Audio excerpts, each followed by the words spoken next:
നിങ്ങൾ എന്തിനാ ഈ മുറിയിൽ വന്നത്? മരുന്ന് കൊടുക്കാൻ. അത് കൊടുക്കാനാ ഞാൻ. മേലിൽ ഈ മുറിയിൽ കയറിപ്പോരുത്. ഇത് എന്റെ സിദ്ധുവിന്റെ മാത്രം ബെഡ്റൂമാ. ഞങ്ങളുടെ പ്രൈവസി ബ്രേക്ക് ചെയ്യരുത്. നിങ്ങളുടെ പൂങ്കണ്ണീരൊക്കെ സ്വന്തം ഭർത്താവിന്റെ മുമ്പിൽ എടുത്താൽ മതി. കണ്ണീര് കണ്ട അലിയുന്ന മനസ്സൊന്നും എനിക്കില്ല. ഇറങ്ങിപ്പോ. ആ ഒന്നെ.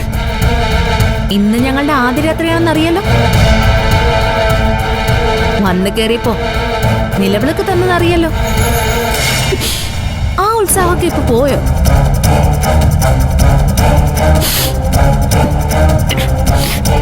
ഞാൻ എന്താ ചെയ്യണ്ടേ? ഒരു ഗ്ലാസ് പാല് വേണം. കൊണ്ടുവരാം. വേഗം വേണം. ഒന്ന് നിന്നെ. പാലിന് മുൻപേ കുടിക്കാൻ കുറച്ച് ചൂടുവെള്ളം കൊണ്ടോ.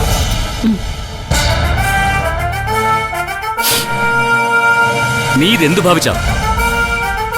എന്തോ? നീ എന്തിനാ അവരോടൊക്കെ ഇങ്ങനെ മോശമായിട്ട് പെരുമാറുന്നതെന്ന്? എനിക്ക് സൗകര്യം ഉണ്ടായിട്ട്. അല്ല, എന്നെ ചോദ്യം ചെയ്യാൻ നമ്മളാരാണവോ? ഞാനാണെന്ന് നിനക്കറിയില്ലേ? താലി കെട്ടിയ അഹങ്കാരത്തിലായി ഈ ചോദിക്കുന്നെങ്കിൽ ആ അധികാരം മനസ്സിൽ വെച്ചാ മതി. എന്നെ ഭരിക്കാൻ ഒരുത്തരെ ഞാൻ സമ്മതിക്കില്ല. അതെ, എനിക്ക് വേണ്ടത് കുറച്ച് സമാധാനമാണ്. അതിനി ഒരിക്കലും കിട്ടാൻ പോകുന്നില്ല. ഞാനത് തരില്ല. എങ്കിലേ എന്നെ കൊണ്ട് ചെയ്യാൻ പറ്റുന്നത് ഞാനും അങ്ങ് ചെയ്യും. എങ്ങോട്ട് പോകുന്നു? ഈ മുറിയില്ല നിങ്ങൾ കിടക്കേണ്ടത്.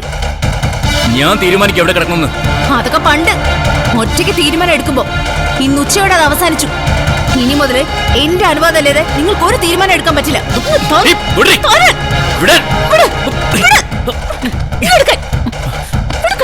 ഇവിടെ കിടന്നാ മതി.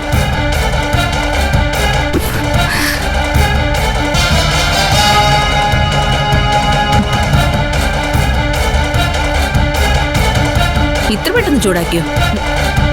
ചൂടാക്കി തിരിപ്പുണ്ടായിരുന്നു. ചൂട് ഇതിന്